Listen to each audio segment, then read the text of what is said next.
انجام کا یہ خود ذمہ دار ہے۔ مقابلے میں شکست کھا گیا تو یہ توقع کے عین مطابق ہوگی، اور اگر یہ فتح یاب ہو گیا تو ایک پر اسرار شخصیت کے جوہر کمال سے پہلی بار دنیا کو روشناس کرانے کا فخر ہمیں حاصل ہوگا۔ اہل دربار نے نہایت آزادی کے ساتھ اپنے خیالات کا اظہار کیا۔ تھوڑی دیر کے بعد بحث و تمہیز کے بعد بلاخر یہ بات طے پا گئی کہ اس کا چیلنج قبول کر لیا جائے اور اس کو دعوت دی جائے کہ یہ جنید کے ساتھ کشتی لڑے۔ بادشاہ نے خلیفہ وقت نے بھی اس قرارداد پر اپنی مہر تصدیق ثابت کر دی۔ کشتی کے مقابلے کے لیے دربار شاہی سے مملکت میں اس کا اعلان کر دیا جائے، اطمینان رکھا جائے کہ میں وقت مقرر پر حاضر ہو جاؤں گا، میں دنگل میں پہنچ جاؤں گا۔ یہ کہتے ہوئے اجنبی شخص دربار سے رخصت ہو گیا۔ اپنے زمانے میں جنید کا کوئی مد مقابل نہیں ہے، یہ یقین لوگوں کے دلوں میں اس طرح گھر کر چکا تھا۔ مقابلے کی تیاری کا ذکر جس نے بھی سنا دم بخود رہ گیا۔ ساری مملکت میں ہونے والے دنگل کا تہلکہ مچا ہوا تھا، شاہراہوں پر، بازاروں میں، ہر جگہ یہی تذکرہ موضوع سخن بن گیا تھا۔ ہر شخص اس اجنبی مسافر کو دیکھنے کے لیے بے تاب تھا۔ اس کے متعلق طرح طرح کی افواہیں لوگوں میں گشت کر رہی تھی۔ کوئی کہتا تھا دیوانوں کے بیس میں وہ ایک نہایت شاطر آدمی تھا، وہ اپنی چرب زبانی سے سب کو بیوقوف بنا گیا، اب وہ ہرگز پلٹ کر نہیں آ سکتا، وہ اپنی ہلاکت کو کبھی دعوت نہیں دے گا۔ کچھ لوگوں کا خیال تھا کہ دربار خلافت کے ایک امیر پاگل آدمی کے جنون انگیز حرکتوں کا شکار ہو گیا۔ عقل کی سلامتی کے ساتھ اس طرح کا اقدام ناممکن ہے۔ اکثر لوگوں کی رائے تھی کہ وہ ضرور آئے گا۔ اسے شاطر اور پاگل پن سمجھنا غلط ہے۔ وہ فنی مہارت میں پر اسرار شخصیت کا مالک ہے۔ کسی پاگل دماغ کا بندہ اتنی گہرائی میں اتر کر نہیں سوچ سکتا۔ اس کے سراپا کی جن لوگوں نے تصویر کھینچی ہے وہ نہایت پرکشش اور والہانہ ہے۔ کسی شاطر آدمی کی شخصیت میں اس طرح کی روحانی جاذبیت ہوا ہی نہیں کرتی۔ بہرحال ہوا کچھ ایسی چلی تھی، جتنے منہ اتنی باتیں، تاریخ جیسے جیسے قریب آتی جا رہی تھی، انتظار شوق کی آنچ تیز ہوتی جاتی تھی۔ سب سے زیادہ اچنبا لوگوں کو اس بات کا تھا کہ مقابلہ پہاڑ اور تنکے کے درمیان تھا۔ برس ہا برس کے بعد جنید کے کسی مقابل سے لوگوں کے کان آشنا ہوئے تھے۔ شور و ہنگامہ سے فضا اتنی بھوجل ہو گئی تھی کہ جنید بھی عالم تحیر میں کھوئے سے رہنے لگے۔ بڑی تیزی کے ساتھ اندر سے کوئی چیز انہیں بدلتی ہوئی محسوس ہو رہی تھی۔ دن بدن شاہی دربار کے قریبی حلقوں میں یہ چرچا عام ہو گیا تھا، اس بار کا مقابلہ اتنا پر اسرار ہے کہ پہلے سے جنید پر ایک نامعلوم خیبت طاری ہو گئی ہے۔ اب مقابلے کی تاریخ قریب آ گئی تھی۔ دور دراز ملکوں سے سیاحوں اور تماشائیوں کے قافلے بغداد میں اترنا شروع ہو گئے تھے۔ مملکت کی آبادیوں سے اونٹوں کی قطاروں کا سلسلہ ٹوٹتا ہوا نظر نہیں آ رہا تھا۔ جدھر نگاہ اٹھتی انسانوں کا ایک سیلاب امٹتا ہوا دکھائی دے رہا تھا۔ اب وہ شام آ گئی تھی جس کی صبح تاریخ کا ایک اہم فیصلہ ہونے والا تھا۔ آفتاب ڈوبتے ڈوبتے کئی لاکھ آدمیوں کا ہجوم بغداد میں ہر طرف سے منڈلا رہا تھا۔ جنید کے لیے آج رات بہت پر اسرار رہ گئی تھی۔ ساری رات بے چینی میں کروٹ بدلتے گزری۔ اپنے زمانے کا مانا ہوا سورما آج نامعلوم طور پر دل کے ہاتھوں ڈوبتا جا رہا تھا، جس نے بڑے بڑے زوراوروں کا غرور پلک چپکتے خاک میں ملا دیا تھا۔ آج ایک نحیف اور ضعیف انسان کے مقابلے میں وہ ہزار اندیشوں کا شکار ہو گیا تھا۔ دربار شاہی کے ناموس کے علاوہ اپنی عالمگیر شہرت کا سوال بار بار سامنے آ رہا تھا۔ اس اجنبی شخص کے متعلق رہ کر دل میں یہ خلش پیدا ہو رہی تھی کہ اس کے فاتحانہ تیور کے پیچھے کوئی نہ کوئی طاقت ضرور ہے۔ دل کے یقین کے آگے جسم کی ناتوانی کوئی چیز نہیں ہے۔ مانوی کمالات اور نادیدہ قوتوں کا کوئی مخفی جوہر ضرور اس کی پشت پناہی میں ہے، ورنہ کسی تہی دست و بے پایا انسان میں یہ جرت و کردار کبھی نہیں پیدا ہو سکتا۔ انہی پریشان خیالات کے ادیڑ پن میں ساری رات گزر گئی اور بغداد کی پہاڑیوں پر سحر کا اجالا پھیل گیا۔ صبح ہوتے ہی شہر کے سب سے وسیع میدان میں نمایاں جگہوں پر قبضہ کرنے کے لیے تماشائیوں کا ہجوم آہستہ آہستہ جمع ہونے لگا۔ بغداد کا سب سے وسیع میدان لاکھوں تماشائیوں سے کھچا کھچ بھر گیا تھا۔ اکھاڑے کے حاشیے پر چاروں طرف سے نہایت کرینے سے کرسیاں بچھا دی گئی شاہی خاندان، درباری معززین اور مملکت کے عمائدین کی نشستگاہ تھی۔ تمام آنے والے اپنے اپنی نشستوں پر آ کر بیٹھ چکے تھے۔ خلیفہ بغداد کی زرنگاہ کرسی ابھی تک خالی تھی۔ تھوڑی دیر کے بعد نقیبوں کی آواز گونجنے لگی۔ شاہانہ طس و احتشام کے ساتھ بادشاہ کی سواری آ رہی تھی۔ درباری خدام سروں پر کلگیاں لگائے، کمر باندھے، راستہ صاف کرنے میں مصروف ہو گئے۔ خدام و حشم کے ساتھ حضرت جنید بھی بادشاہ کے ساتھ تشریف لائے۔ سب آ چکے تھے۔ اب اس اجنبی شخص کا انتظار تھا جس نے چیلنج دے کر سارے علاقے میں تہلکہ مچا دیا تھا۔ جنید کی طرفدار فاتحانہ خوشی کے جذبے میں مجمع کو یقین دلا رہے تھے، اس کا انتظار بے سود ہے، اب وہ نہیں آئے گا۔ جنید سے نبرد آزما ہونا آسان نہیں ہے۔ یہ جنید کے تماشائی، جنید کے چاہنے والے یہ بار بار لوگوں کو باور کرا رہے تھے۔ جنید کے تصور ہی بڑے بڑوں کا زہر پانی ایک کر دیتا ہے۔ ایک معمولی آدمی کی کیا بساط ہے کہ وہ مقابلے کے لیے سامنے آ سکے؟ بلا شبہ وہ پوری مملکت کو فریب میں مبتلا کر گیا ہے۔ اسے آنا ہوتا تو وہ بہت پہلے اس میدان میں آ جاتا۔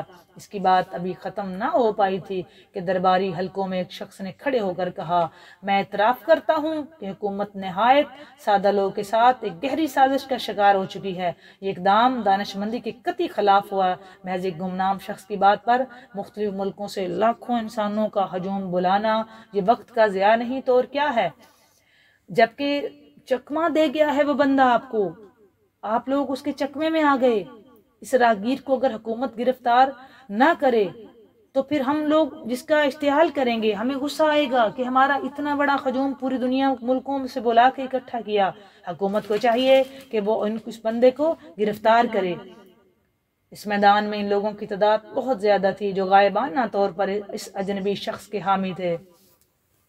نامعلوم طور پر ان کے دلوں میں ہمدردی کا جذبہ پیدا ہو گیا تھا۔ موجودہ صورتحال سے ان کے چہروں پر افسردگی کا نشان واضح ہونے لگا۔ نا امیدی کے عالم میں بڑی ہمت کر کے ان میں سے ایک شخص کھڑا ہوا اور اس نے صفائی پیش کرتے ہوئے کہا، ابھی وقت مقرر میں کچھ وقفہ باقی رہ گیا ہے، اس لیے اجنبی شخص کے بارے میں کوئی آخری فیصلہ کرنا قبل از وقت ہے۔ ہو سکتا ہے کسی معقول عذر کی بنا پر تاخیر ہو گئی ہو۔ وقت گزر جانے کے بعد وہ نہیں آیا تو یقیناً قابل مذمت گردانا جائے گا۔ منٹ پر حضرت جنید کے حامیوں کا جوش مسرت بڑھتا جا رہا تھا۔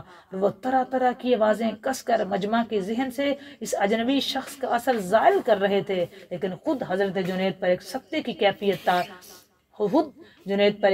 کیفیت طاری تھی۔ ان کے چہرے کے اتار چڑھاؤ سے ایسا معلوم ہو رہا تھا کہ وہ کسی گہری سوچ میں کھو گئے ہیں۔ لاشعوری طور پر وہ پیش آنے والے کسی خیرت انگیز واقعہ کا انتظار کر رہے تھے۔ مجمع کا اضطراب اب قابو سے باہر ہونے لگا تھا۔ حضرت جنید کی حامیوں کی طرف سے بار بار یہ آواز اٹھ رہی تھی کہ مسند خلافت سے کوئی فیصلہ کن اعلان کر کے مجمع کو منتشر کر دیا جائے۔ وقت مقررہ میں ابھی چند ہی لمحے باقی رہ گئے تھے کہ وزیر اعلان کرنے کے لیے کھڑا ہوا۔ سارا مجمع گوش بر آواز ہو گیا۔ منہ سے پہلا لفظ نکلا ہی تھا کہ مجمع کے کنارے سے ایک شخص نے آواز دی، ذرا ٹھہر جائیے، وہ دیکھیے سامنے کوئی گرد اڑ رہی ہے، ہو سکتا ہے وہی اجنبی شخص آ رہا ہو۔ اس آواز پر سارا مجمع اس طرف دیکھنے لگا۔ آنے والے راگیر کی ہر قدم پر دلوں کا عالم زیر و زبر ہو رہا تھا۔ کچھ ہی فاصلے پر فضاؤں میں اڑتا ہوا غبار لاکھوں امیدوں کا مرکز نگاہ بن گیا تھا۔ چند ہی لمحے کے بعد جب گرد صاف ہوئی تو دیکھا گیا ایک نحیف لاغر انسان پسینے میں شرابور ہانپتے ہانپتے چلا آ رہا ہے۔ مجمع سے قریب ہونے کے بعد آثار و قرائن سے لوگوں نے پہچان لیا کہ وہی اجنبی شخص ہے جس کا انتظار ہو رہا تھا۔ یہ معلوم ہوتے ہی ہر طرف خوشی کی لہر دوڑ گئی۔ سارا مجمع اس اجنبی شخص کو دیکھنے کے لیے ٹوٹ پڑا۔ بڑی مشکلوں سے ہجوم پر قابو حاصل کر کے اسے میدان تک پہنچایا گیا۔ ظاہری شکل و صورت دیکھ کر لوگوں کو سخت حیرت تھی کہ اتنا ضعیف اور ناتوانی سے زمین پر جس کے قدم سیدھے نہیں پڑتے وہ جنید جیسے کوہ پیکر پہلوان سے کیسے مقابلہ کر سکتا ہے۔ جنید کے ہمنوا پورے مطمئن تھے کہ بھی چند منٹ میں معلوم ہو جائے گا کہ اپنے وقت کی عظیم شخصیت کے ساتھ گستاخانہ جسارت کی سزا کتنی عبرتناک ہوتی ہے۔ دنگل کا وقت ہو چکا تھا۔ اعلان ہوتے ہی جنید تیار ہو کر اکھاڑے میں اتر گئے۔ وہ اجنبی شخص بھی کمر کس کر ایک کنارے پر کھڑا ہو گیا۔ لاکھوں تماشائیوں کے لیے بڑا ہی حیرت انگیز منظر تھا یہ۔ جنید کے سامنے وہ اجنبی شخص گراور معلوم ہو رہا تھا۔ پھٹی آنکھوں سے سارا مجمع دونوں کی نقل و حرکت دیکھ رہا تھا۔ جنید نے خم ٹھونک کر زور آزمائی کے لیے پنجہ بڑھایا۔ اس اجنبی نے دبی زبان میں کہا، کان قریب لائیے، مجھے آپ سے کچھ کہنا ہے۔ کان قریب لائیے، مجھے آپ سے کچھ کہنا ہے۔ نہ جانے اس آواز میں کتنا سحر تھا۔ سنتے ہی جنید پر ایک سختہ طاری ہو گیا۔ اچانک پھیلے ہوئے ہاتھ سمٹ گئے۔ کان قریب کرتے ہوئے کہا، فرمائیے۔ اجنبی کی آواز گولگیر ہو گئی۔ بڑی مشکل سے اتنی بات منہ سے نکل سکی۔ جنید، میں کوئی پہلوان نہیں ہوں۔ جنید، میں کوئی پہلوان نہیں ہوں۔ زمانے کا ستایا ہوا ایک آل رسول ہوں، سید ہوں۔ سیدہ فاطمہ سلام اللہ تعالی علیہ کا ایک چھوٹا سا کنبہ کئی ہفتہ سے جنگل میں پڑا ہوا فاقوں سے نیم جان ہے۔ سید زادیوں کے بدن پر کپڑے بھی سلامت نہیں ہیں کیونکہ وہ گھنی جھاڑیوں سے باہر نکل سکے۔ چھوٹے چھوٹے بچے بھوک کی شدت سے بے حال ہو گئے ہیں۔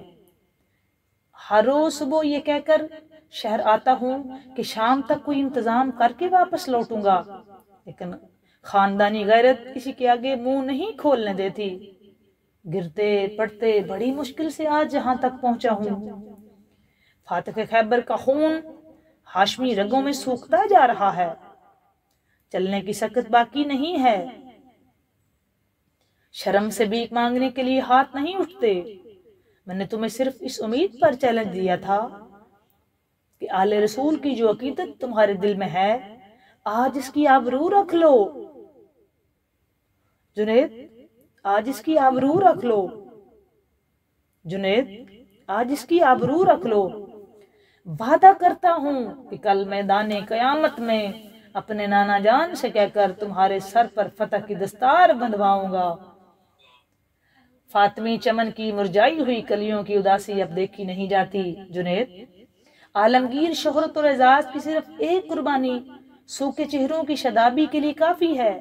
یقین رکھو، آل رسول کے خانہ بدوش قافلہ کی حرمت و آسودگی کے لیے تمہاری عزت و ناموس کا احسار کبھی رائے گا نہیں جائے گا۔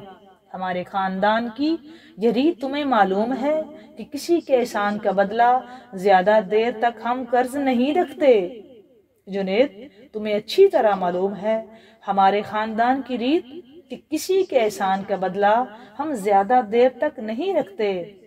اجنبی شخص کے یہ چند جملے نشتر کی طرح جنید کے جگر میں پیوست ہو گئے۔ پلکیں آنسوؤں کے طوفان میں بوجھل ہو گئی۔ عشق و ایمان کی چنگاری بدن میں ایک دم مچلنے لگی۔ عشق و ایمان ساگر موجوں کی تلادم سے زیر و زبر ہونے لگا۔ آج کونین کا سرمدی اعزاز سر چڑھ کر جنید کو آواز دے رہا تھا۔ عالمگیر شہرت و ناموس کی پامالی کے لیے دل کی پیشکش میں ایک لمحے کی بھی تاخیر نہیں ہوئی۔ بڑی مشکل سے جنید نے جذبات کی طغیانی پر قابو حاصل کرتے ہوئے کہا، کشور عقیدت کے تاجدار، میری عزت و ناموس کا اس سے بہترین مصرف اور کیا ہو سکتا ہے؟ اسے تمہارے قدموں کی اڑائی ہوئی خاک پر نثار کر دوں۔ چمنستان قدس کی پرمویدہ کلیوں کی شادابی کے لیے اگر میرے جگر کا خون بھی کام آ سکے تو اس کا ہر آخری قطرہ بھی تمہارے نقش پا میں جذب کرنے کے لیے جنید تیار ہے۔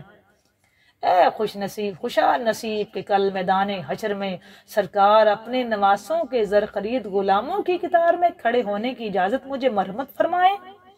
اتنا کہنے کے بعد جنید خم ٹھونک کر للکارتے ہوئے آگے بڑھے اور اجنبی شخص سے پنجہ ملا کر گتھ گئے۔ سچ مچ کشتی لڑنے کے انداز میں تھوڑی دیر پینترا بدلتے رہے۔ سارا مجمع نتیجے کے انتظار میں ساکت اور خاموش نظر جمائے دیکھتا رہا۔ چند ہی لمحے کے بعد جنید نے بجلی کی تیزی کے ساتھ ایک داؤ چلایا۔ آنکھیں کھلی تو جنید کی حامیوں کے نعرہ ہائے تحسین سے میدان گونج اٹھا۔